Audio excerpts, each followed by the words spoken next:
السلام علیکم ګرانو مینوالو، امید لرم چې تاسو ټول به روغ جوړ وئ او د ژوند په موضوع کې به وئ. دوستانو، ډیر افسوسناکه دردناکه واقعه مخې ته راغلې ده. په 400 کې دوستانو خپل پلار ظالم خپل د 3 کالو وړوکی ماشوم پانسي کو. دوستانو، په څه وجه پانسي کو در سره ټول حقیقت په دې ویډیو کې شریکو.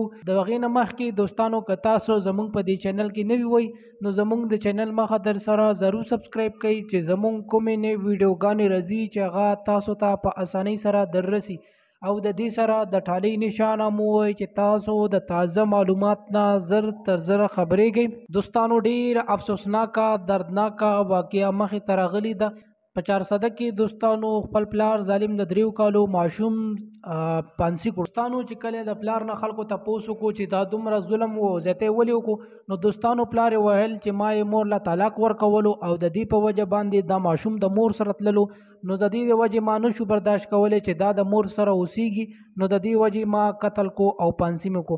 دوستانو، یقینا چې ډیر غټ ظلم او زیاتی کړی دی او د 3 کالو ماشوم چې فرشته وي په هیڅ هم نه پوهیږي.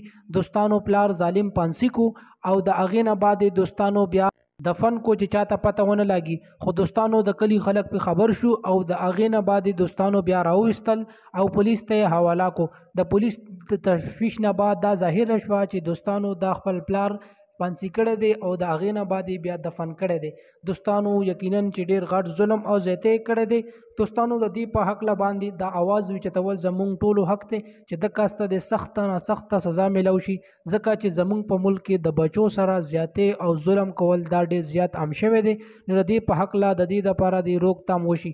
دوستانو، که تاسو زموږ په دې چینل کې نوي وئ نو د چینل مخه در سره ضرور سبسکرایب کړئ چې تاسو د تازه معلومات نه زر تر زر خبرېږئ.